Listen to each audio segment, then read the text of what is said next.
कोण पनवेल गिरणी कामगारांचा म्हाडाला अल्टिमेटम. निकृष्ट कामांचा दर्जा सुधारा, नाहीतर चाव्या परत करू.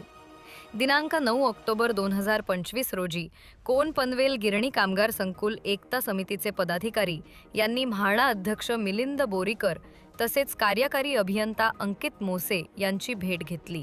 या भेटीदरम्यान संकुलातील पाण्याचा तुडवडा, पाण्याची नादुरुस्त पाईपलाईन, पाणी टाक्यांची गळती, लिफ्टची नादुरुस्ती आणि कमकुवत देखभाल, अत्यावश्यक वीज पुरवठा यंत्रणेची नादुरुस्ती, रस्त्यावरील खड्डे, कचऱ्याची न होणारी विल्हेवाट, सार्वजनिक सुविधांचा अभाव आणि यासह भरमसाठ आकारण्यात येणारा देखभाल खर्च आणि उपमुख्यमंत्री एकनाथ शिंदे साहेब यांनी देखभाल खर्च माफीचा आदेश दिला असतानाही अजून सरकारी आदेशाची वाट का पाहायची, या आणि अशा अनेक विविध समस्या व अडचणींवर सविस्तर चर्चा करण्यात आली.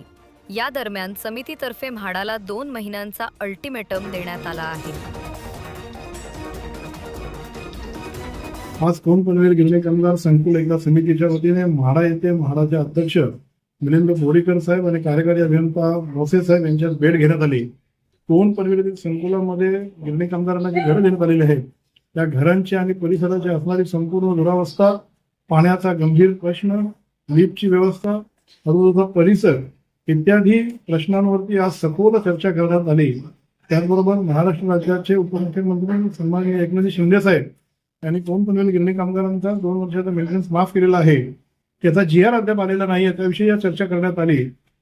याबद्दल होणारी दिरंगाईवरती संपूर्ण कोण पनवेलच्या गिरणी कामगारांनी नाराजी व्यक्त केली असता गणेश पेकर साहेब यांनी मिलिंद बोरीकर साहेब यांना आज सज्जड दम दिलेला आहे की येत्या 2 महिन्यात आमची जर का सर्व कामे पूर्ण झाली नाहीत तर आम्ही तुम्हाला चाव्या परत करू, आम्हाला आमचे भरलेले पैसे व्याजासह तुम्हाला परत करावे लागतील.